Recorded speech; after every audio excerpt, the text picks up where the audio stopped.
welcome to the Early Career Researcher podcast, your regular discussion on all things relating to the life and work of early career researchers working in the humanities. I'm Charlie, and today I'm joined by Olivia. Hello, Olivia. And we also have a guest speaker, Ana de Oliveira Diaz. Rachel is still with us, but she's currently away doing what we all wish we were doing. She's conducting archive research in various places throughout the UK. Rachel will be back with us for our next podcast, so don't worry, she hasn't left. Because Anna's new, we thought we'd give her the opportunity to introduce herself to our listeners. So Anna, tell us about yourself. Who are you and why are you here? Good morning. Thank you for Hi. having me. Hi, good morning. Well, I am an early medievalist, and for the past 10 years or so, I've been researching manuscript production and also visual and intellectual culture in early medieval Iberia and also continental Europe.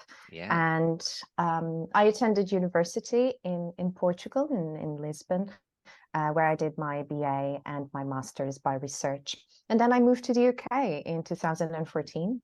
That's when I met Charlie to do my PhD. and I've held both research and teaching positions since finishing my doctorate. And now I'm at the University of Oxford as an ERC. Cool. 10 years. I can't believe we've known each other nearly 10 years. That's amazing. Well, not quite 9 technically, Yeah. but I started my research on manuscripts before that when I was still in Portugal. And it feels like longer when you've known me, probably. So there we go. Okay, so this week, go on, sorry. I was just going to say, never let it be said that we don't introduce a variety of academic perspectives on this show. Yeah, well, moving on. So many early medievalists. We've all had different life experiences, and I think that's the most important part. So we'll focus on that. It's amazing the variety of experiences you can have when you're all in a very similar field. Right. So this week, on Anna's suggestion, we're going to be discussing a topic we all wish we could improve upon, and this is what we've called writing rituals. As ever, you can find helpful links to some of the topics discussed in the podcast description on our website, which we will shortly be advertising via the podcast description. You can also follow us on Twitter or X by following the tag ECR Podcasters, or you can email us ecrpodcasters@gmail.com. So now that's out of the way, let's start.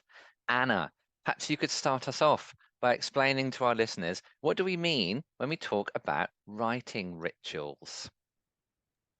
I guess by writing rituals, I mean the actions or the behavior patterns that we follow on a regular basis when aiming to produce a piece of writing, and how those actions help support our practice. I guess, in other words, what tools, timings, environment we prefer when trying to write and why they matter.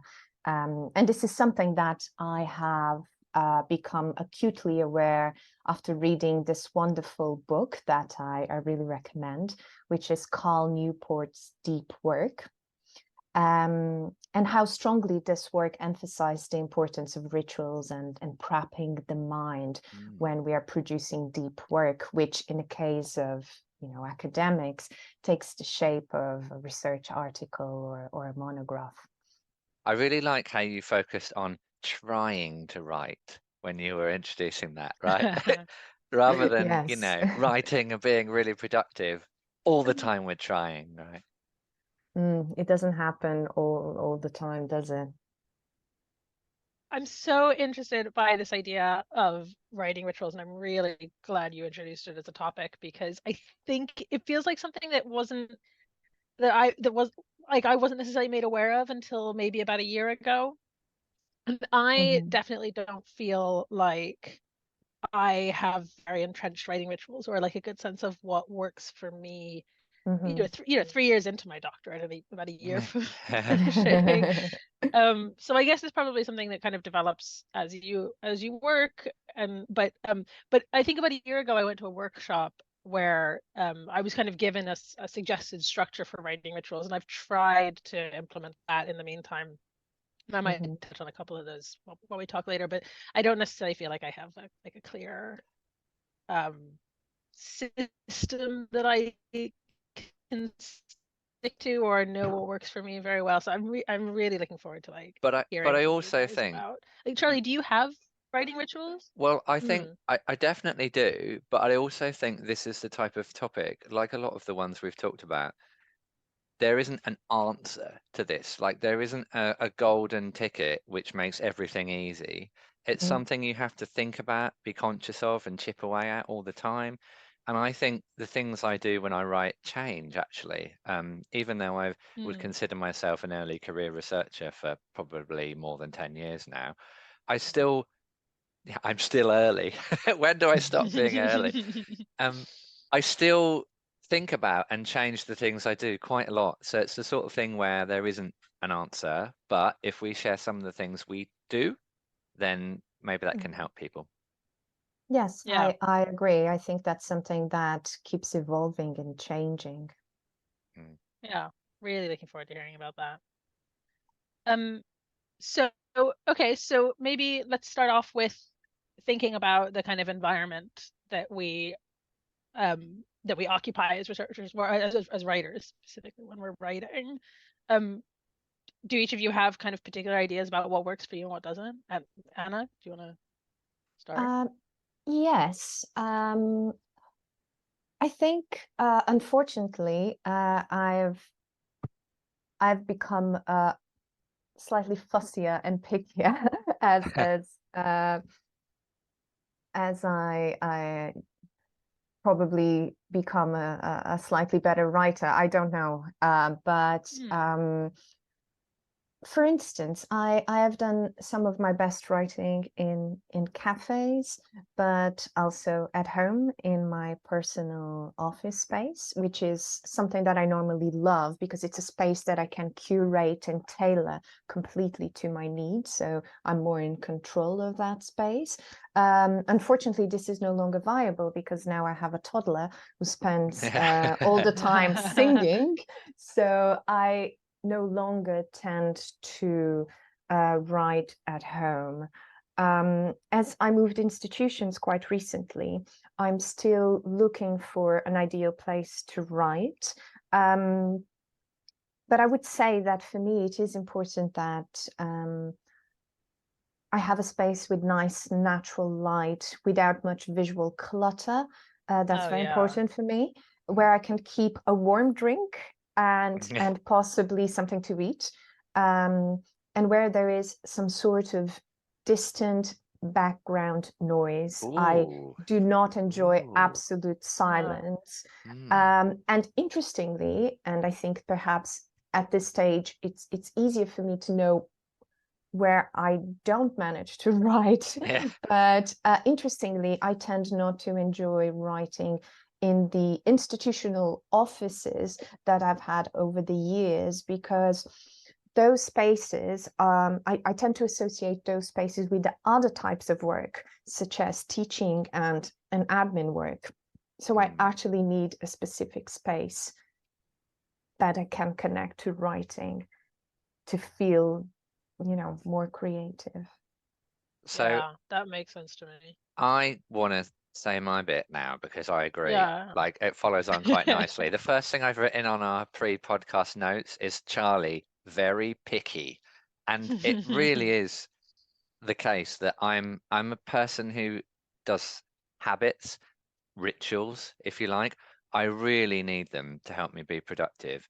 And I think what we're really talking about in this podcast episode today is really about like how to be as productive as possible, isn't it? And with that comes pressure. So it's about how do you kind of lower the pressure as much as possible to enable you to be able to produce your best work. And for me, it's familiar environments. So the only two places I really do writing are in my office, in my university, and in my office at home, in my house. And I can't go to a coffee shop, for example, and work for 2 hours and produce prose. I just can't do it. If I go to a coffee shop, it's reading. I can't write in an That's very environment that interesting. I am not used to. And if let's say I change jobs and I get a new job, it will take me a week, 2 weeks to be comfortable in that office to be able to produce stuff. If I'm at a conference, and I sit down on the desk in the room that they give you at conferences or whatever in my bedroom, I'm not going to produce anything because I'm not used to that space.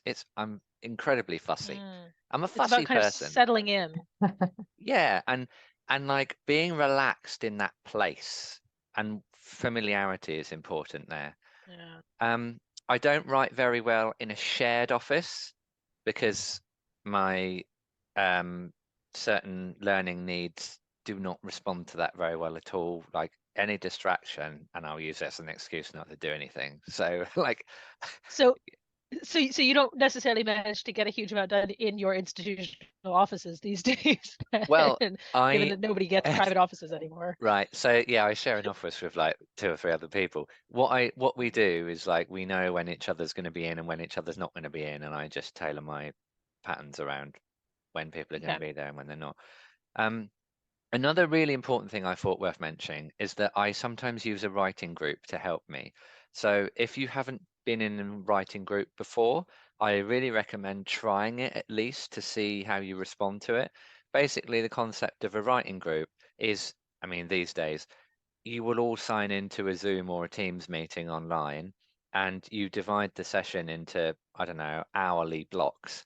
And at the start of each hour, you talk to the other people in the group and you say, hopefully, I'm going to achieve this. This is what I'm working on today. My aim for the next hour is this. And you say something like 250 words on this particular topic. Then you go away and you write for 50 minutes and you come back and you report back to the group and you see whether you've made progress or not. The reason why I like the writing group in my institution is that it's a regular habit to get into at a set time every week. Again, you'll recognize the word habits and regularity in my pattern of work. But also, it's like mutual support. So if you have a rubbish hour where nothing really happens, somebody else can say, yeah, same thing happened to me, rubbish, and you kind of moan to each other and you feel better because other people are experiencing difficulty as well. So writing groups are really good. Sometimes if you're on Twitter, X, people in the academic community will do what they call writing retreats. They'll do electronic writing retreats where you tweet. Basically, it's the same thing, but you're not on a Zoom meeting. You just tweet what you're going to be doing for that hour, and other people reply to the tweet and they go, yay, go you. Oh, never mind. Good luck next time, and that kind of thing. So the mutual angle is important there. What about Yes, you, Yeah. Olivia? Come on, tell us about your. Oh, Come on. okay. Well, so again, I've said that I don't necessarily have any conscious ones, but now listening to you guys, I'm starting to realize that there are certain things that do seem like they're important to me. So I was thinking about this episode yesterday while I was in the library, and I was sitting in a shared office. Well, I was in my university building, and I was in my shared office, and I spent like maybe an hour. I just like squirreled it away, doing very little to nothing. And then I thought, Recognize okay, that, yep. reset. So I went out for a pastry, and I came back, and I took my laptop to the library, and in the space of 2 hours, I wrote 900 words. Whoa.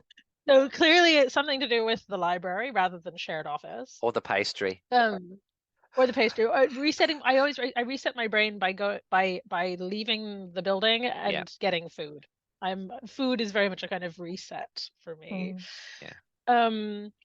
But I don't that necessarily need it while I'm working. So the library works for me. I usually need a hot drink, but I don't necessarily need food while I'm working. So I I guess can that work in the concept, library. that concept of resetting the brain is really, really important. And I Yeah, think, and I try not to do it too much if I'm in the midst of writing, because I find it quite difficult to get back to. but But if I'm also struggling, like the writing group helps that because every hour you do a reset. And so like, yeah, you get into a rhythm of like working for an hour, then have a reset, then you can do anything you want in those 10 that's a minutes. good I don't know. point. Yeah. Yeah. So one of the things I was actually going to say is that I think writing groups. I've been invited to a couple of those things before and kind of tried to attend them. I think writing groups don't quite work for me in the same way that being in a shared office doesn't necessarily work for me. And you alluded a moment ago, Charlie, to certain learning requirements. I think I find people quite distracting. I find other people's expectations or Mm. Yeah. Like needing to kind of re-enter the world of people, I think takes me back to worrying about what they want of me or something like that, rather than, so if I'm writing, I kind of want a whole day to myself where I'm not going to see anybody else. And it might take me like an hour in the morning to reset from like everybody in my house, you know, going off to work and the flutter of activity and what have you, to being like, okay, me time. Yeah. I also really liked what Anna said about natural light. I think that's a huge part of it. If I actually find that if there's too much, well, I want loads of natural light, but then I find that like in winter when it starts to get dark at 4 o'clock, if I don't make sure I have loads of bright internal lighting in my house, once the sun goes down, my brain switches off and I'm like, it's daytime even Same. though it's 4 o'clock in the afternoon. A couple of weeks ago, I think I tweeted something like, here's my annual petition to just go to bed as soon as it gets dark and stop Yeah. working. And loads of people commented like, I agree. I would do that if I could get myself up when the sun comes up in the morning, but I cannot do that. Great. Well, thank you both, because that was really useful for me. I hope it was really useful for our listeners as well. But I think we've touched on a lot of things there. So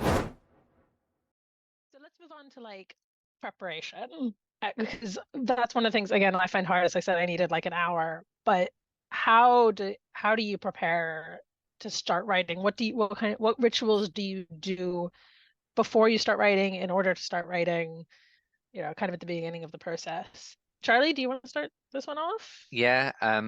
Again, like it's about patterns.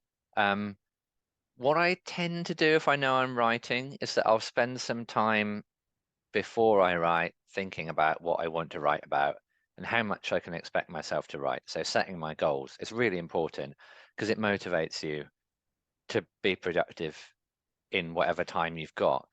I don't do this in a formal setting. I just do it in my head at like random times. So like in bed at night, if I'm awake, Oh my I'll think, God. well, tomorrow's going to be a good day because I get to write about this. I don't recommend it because it can lead to sleeplessness, but whatever. Or like, as you both know, I have a dog, and on the morning when I'm walking the dog, I'll be thinking, what am I doing today? You know, what am I going to produce? How much am I going to produce today? And that kind of, and Anna has a cat. I can see it And on Anna her, has a on her cat. video. It's just walked across her screen. Anna, The do you cat. walk your cat? Do you think about? This cat can actually be walked on a lead, but we've stopped doing that. Cool. Amazing. So get a dog, everyone. I'm Like so jealous. having like the half an hour outside every morning, like it wakes me up, which is a good thing as well. But the other Yeah. thing is it gives me like headspace to think, what am I going to try and do that day? And then when I actually sit down at the desk, I remind myself, right, this is what I'm doing today. I do some of the other stuff that I can see Anna and Olivia do from their notes.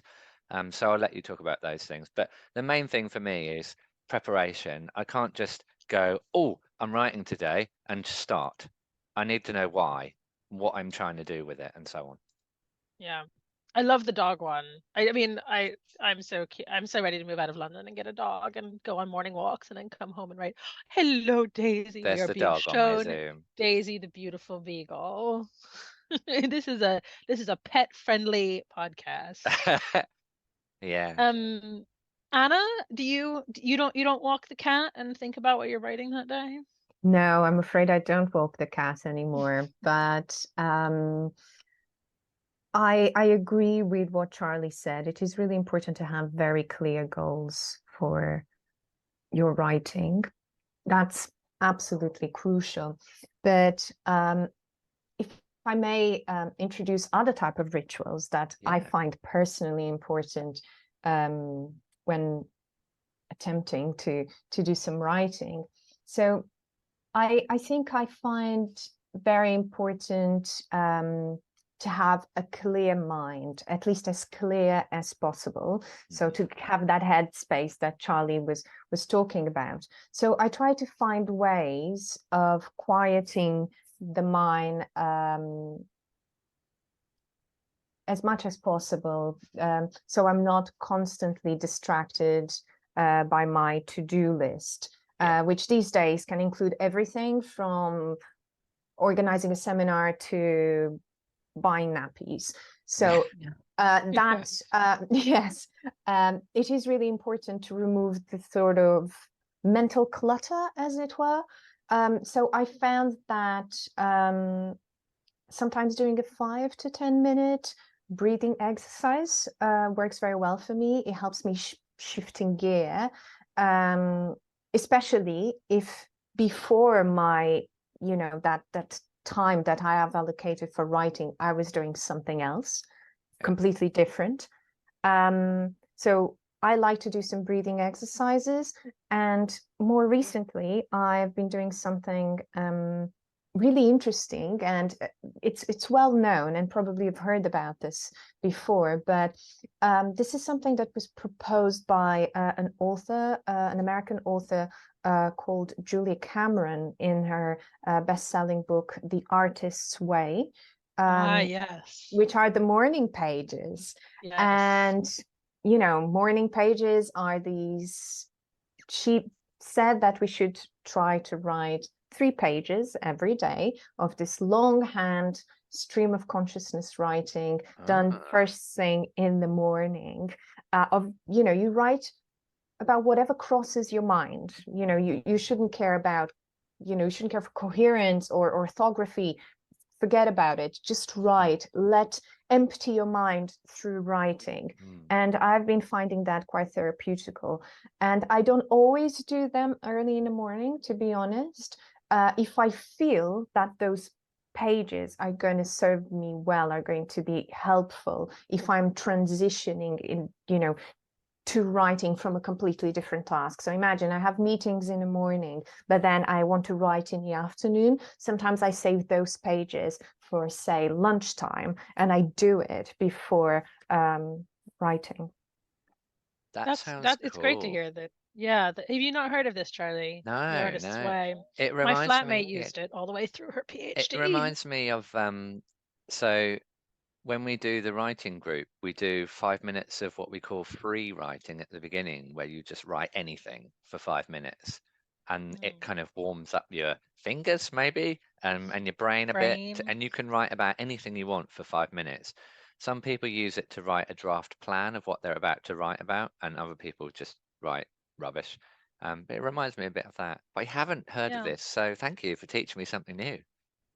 You're very welcome. I hope that, we can all share new things and help each other. Yeah, well, that's the point of being here. Yeah. Olivia's got candles on your notes.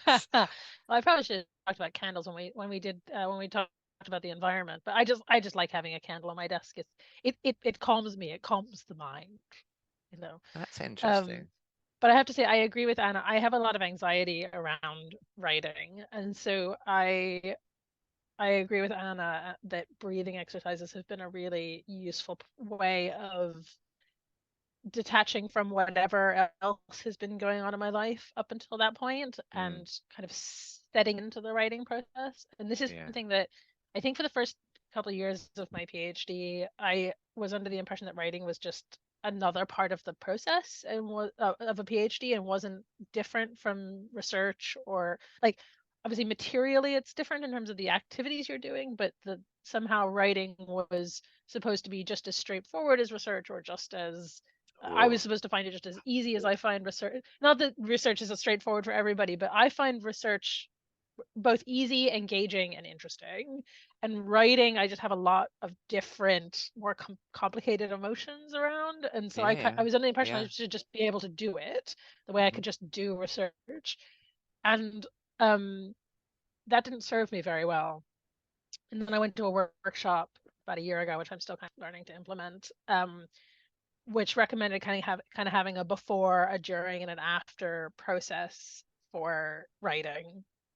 And so that the before process had to do with setting in some way, like detaching from what you've done previously, as Anna's just described, and I think Charlie, you've also described really well, finding some way to detach what you were doing previously and attach to the process of writing. And I don't think this woman's process is necessarily trademarked. Sometimes they are, but I think I can recount some of it here. but that involves kind of whatever works for you, but things like having a mood board like behind your desk that reminds you of why you're doing your topic, for example, or writing down an achievable goal in your diary so that you can do that. I've done a thing where I've done a little illustrated sheet with the 3 values that dictate why I'm writing, or like why I'm producing my PhD, and the things that I think are important that are driving me to do this. And it's on my little mood board behind my desk. And if I'm struggling to write, I'll do my breathing exercises, and I'll look at my little illustrated mood board, and I'll say, okay, I'm doing this because of X, Y, Z. Or at the moment they say patience and perseverance. So I'm not doing it because of patience and perseverance, but I am learning I am using patience and perseverance in order to write. And so I'm not writing this because I want to change the world. I'm not writing this because I want to get a degree. I'm writing it because I'm learning to be patient and persevere. And those are the things that are going to get me through it. So, and those change on maybe a monthly or 2-monthly basis. I'm still kind of learning the extent to which that works for me. I think perseverance, I've probably said this before on this podcast, but perseverance would be one of the most important things you need, I think, in this early part of an academic career, because there are so many reasons to think that it's hard and you'll never be able to do it, or so many idiots out there telling you how rubbish you are. Not enough of us helping people. So come on, tell your friends about the podcast. I think that's a wonderful method, Olivia. I really like. I like that idea of the mood board and those emotions, those words are really, really crucial. Patience is key, because I think that sometimes, and we'll talk about that in due course, I guess, but we have to be patient with our writing. It's not going to be beautiful, on your first attempt, and that's part of the process. And accepting that is really, really important. Yeah, I think that's kind of why I have them there, is to remind myself that, because I'm not patient and I do struggle with perseverance sometimes. So they're just there to be like, you're doing this with patience and perseverance. That's why you're doing it at the moment. Just focus on those 3 things, and that seems to be working. That has freed up some mental space for me when I'm writing.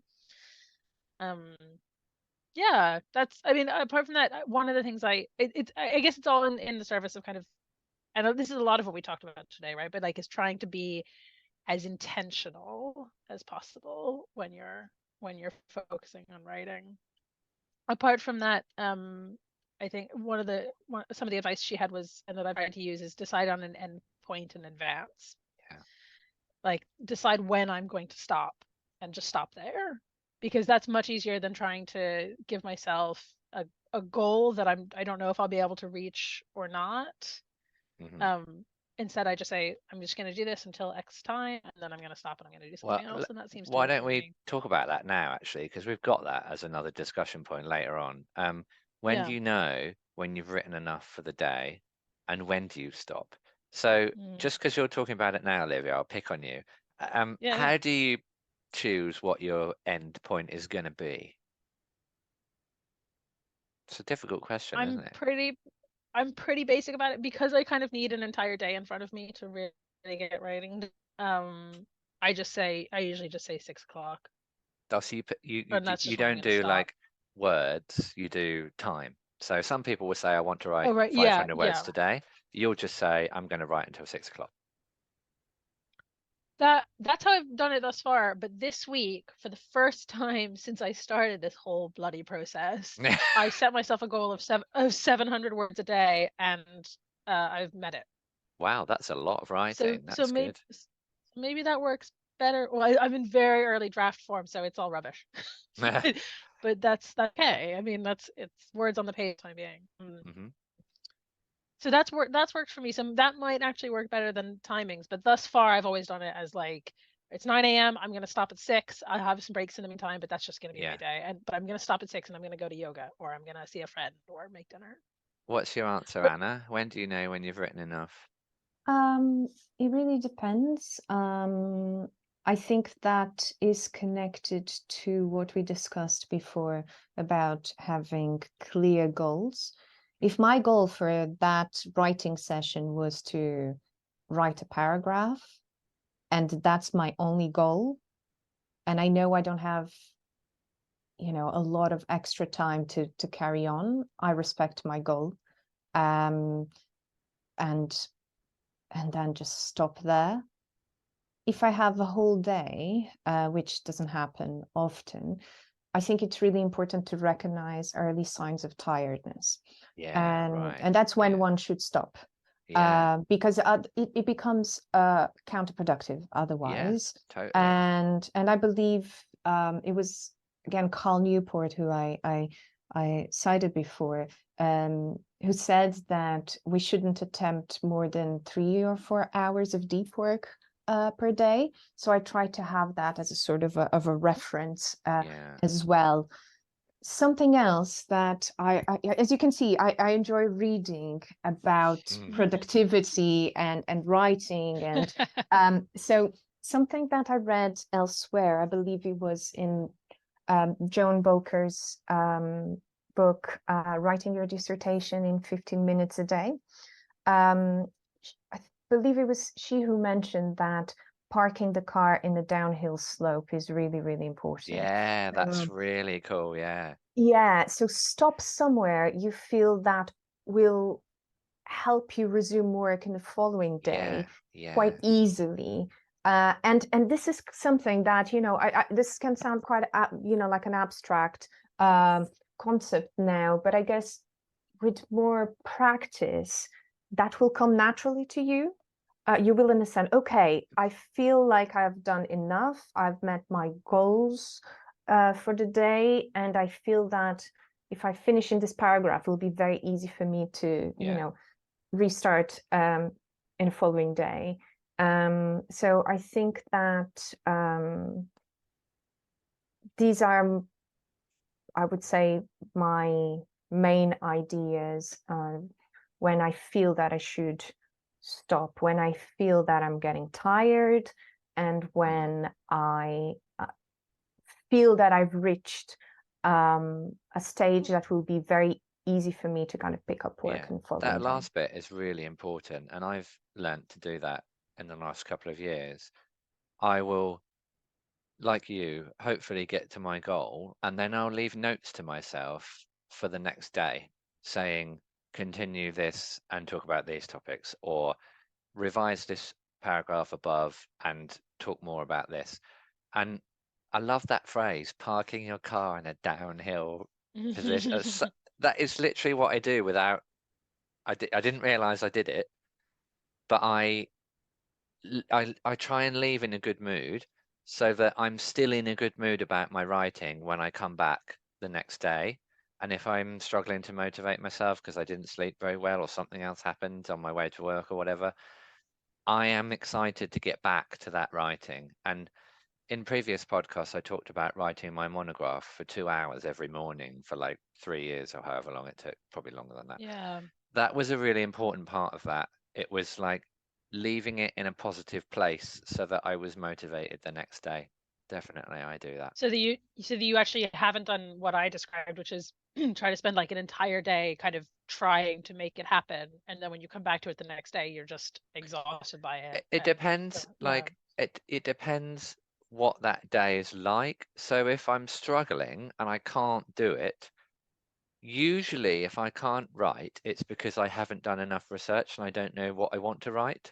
So I'll go back and reread a couple of things to give me a bit more inspiration. The times when I feel like I can't write anything, I say to myself, well, it's because I'm not ready. So I need to go back and do something else in order to be able to have my ideas about it and have my arguments. I can't write for a whole day. That's one of the things I wanted to say. My brain doesn't work like that. I'm very much a morning person, and I'm really productive in the morning compared to in the afternoon. And lately in the last couple of years, I've got better at having maybe an hour or so after lunch of really good productivity. But in the main, I'm the type of person who's good in the morning and crap in the afternoon. So if I can, I schedule my teaching in the afternoon or my admin jobs and so on. Not because I want to do them worse than I want to do my writing, but just because my brain works differently when I teach, and I'm good at that in the afternoon compared to in the morning when I'd rather be writing. And I've got in the notes here, we need to be kind to ourselves as writers, just as Anna just said, 3 to 4 hours of really deep work. I'm definitely like that. And normally for me, if I sit down at my desk at 8 o'clock, I like to get started quite early.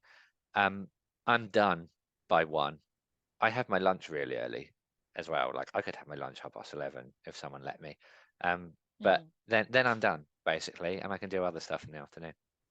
I really like that, and I'm starting to think that maybe maybe I'm not a writing all day person either, because I can't say that if I set my deadline, I'm going to stop at 6 o'clock no matter what. I can't say that I get more than 2-3 hours of really good work done, and then I'm just Right. losing the rest of the day to other things. So it's about thinking, what could you be doing in those other hours that would continue your progress, but just through other tasks? Yeah, exactly. Yes. I'm gonna think about that.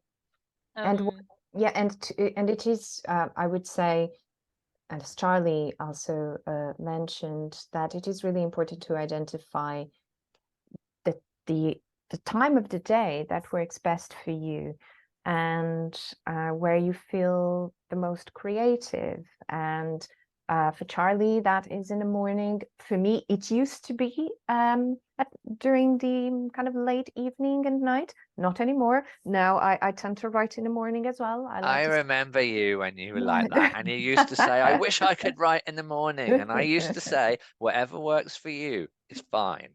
And it is. Absolutely. It really And is. that's such an important takeaway. Whatever works for you, do not compare your process to someone else's process. Don't try to copy someone else's process. It's about finding the rituals that work for you, but implementing them in the time of the day that suits you best as well.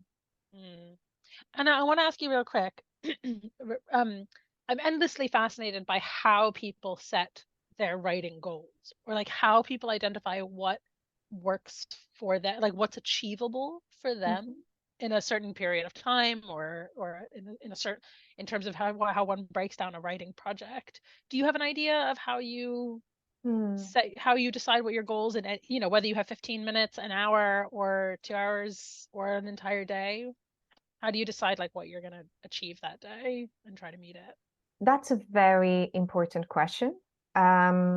I wish I had a method that I could say, this is exactly how I do it. And unfortunately, I don't. And I think this is something that I think you develop an intuition over time. The more you write, the more you understand what is achievable in the time that you have available. And when I was doing my PhD, my approach was very, very different. My approach was write until you collapse. And that's so wrong. So wrong. I cannot tell you how wrong this is. That may or may not be where I've been at for the last few years. So for instance, what I do, say I have a day in which I have meetings and I know I need to go to the library to get a book or something like that. I know I won't have a whole day dedicated to writing. I think, okay, how many hours can I allocate to writing today? And say 2 hours. Yeah. What do I think I can write in 2 hours? It depends, at what stage I am in my project. If I'm working in a chapter or in an article, I think maybe I can try and write a page or 2 on a specific problem, on a specific part of my argument. But it's about thinking what is achievable in this time. And I prefer to do a little bit less than trying to do more than what I should, because this is all about I like that. setting yourself for success. And this is Yeah. what's going to keep you writing and keep you motivated, as Charlie was saying, to go back to your writing. So it's about having manageable, achievable goals. I cannot tell you what that is. This really, differs from person to person. Yeah, it's but so individual. It's so individual. But the more you write, the more you will understand your own patterns, your speed, and yes. Do you I know, hope I have Anna, answered the like, question. I really Yeah. I really wish I could take Anna now back to talk to Anna when I first met you, and like, you've got such amazing perspectives on all of this, and I really wish you Thank could have you. spoken to me and you back then 10 years ago, so that we would have learned from stuff. But you proved the That's point so that true. it comes over time, right? It comes from practice, Absolutely. and you cannot expect yourself to just sit down and write a 100,000-word PhD dissertation just immediately in like 6 months. It takes time. Totally. Absolutely. I love it. And there may be people there who can do it. I'm not saying that, that doesn't exist, but If you're it's listening not and you're it's like not that, tell us common. and we'll get you on the podcast. I was going to say, if you're listening and you think you're like that, you're wrong. And Oh my goodness. but that's a really, really good point, Charlie. Is that I am the example of how things can change, or But we they all feel will like that. change over All of us time. feel like that, I'm sure. But Yes, you and are an I'm excellent I'm example. looking. I'm not claiming to be very productive. I don't think I am, but at least now I feel that I approach writing in a much more positive, and productive way than I used to do before.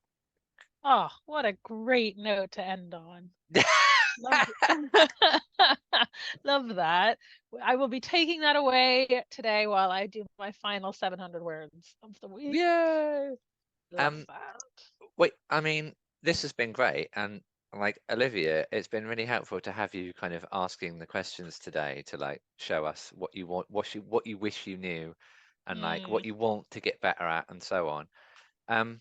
We've got like at the end we always say something like, give us one tip or like one thing that you think could like solve this, and that's almost impossible with this topic.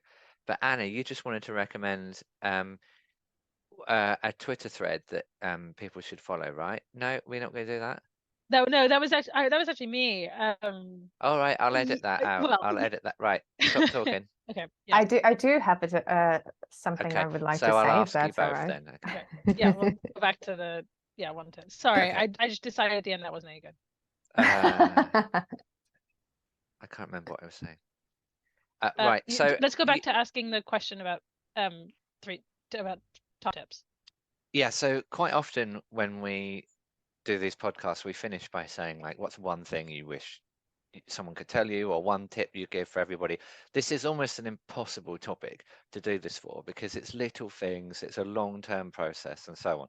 But Anna and Olivia have both got a couple of things they'd like to recommend. So we'll start with Olivia, shall we? And then Anna, can you do yours?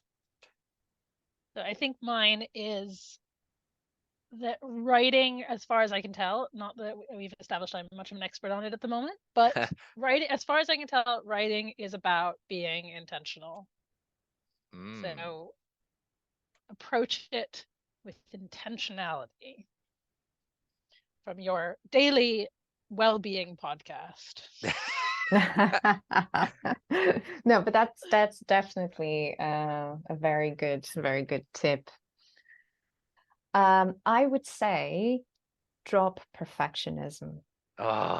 Nothing kills potential and great ideas as much as perfectionism.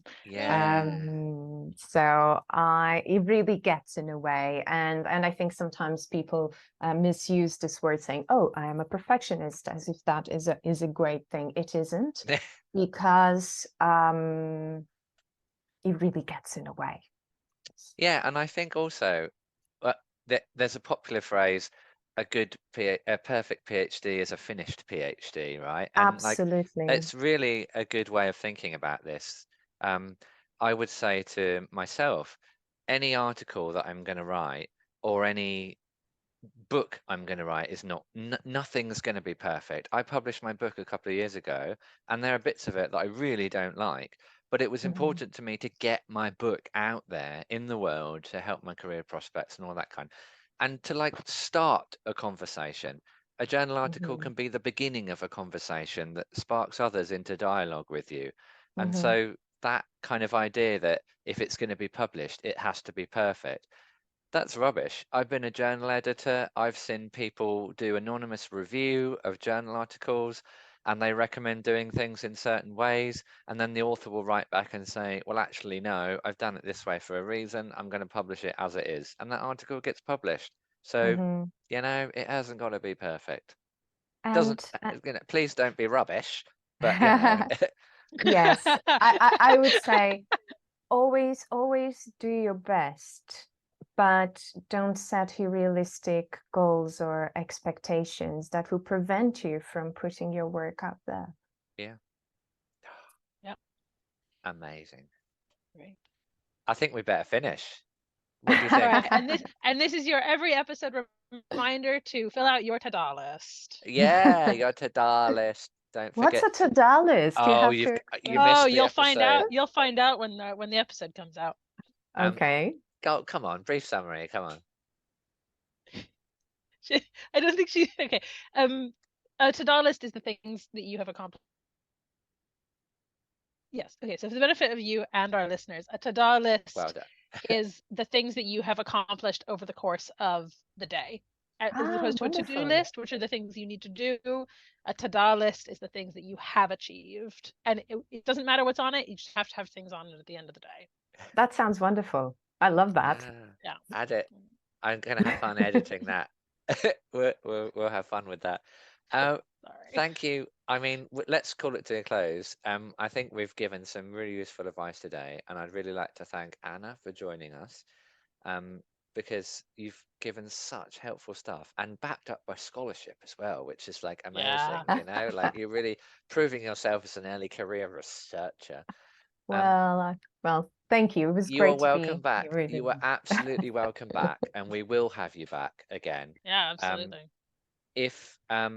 If you want to hear more from Anna, we will link Anna in to the podcast description so that you can find her and talk to Anna some more if you want. Give me your pearls of wisdom. And, Anna can feel the pressure of that. But don't forget to follow us on Twitter or X using the tag ECR Podcasters, or you can email us ecrpodcasters@gmail.com, and we will do our best to get back to you if you have feedback about the show, or if you have questions you want asked, or if you have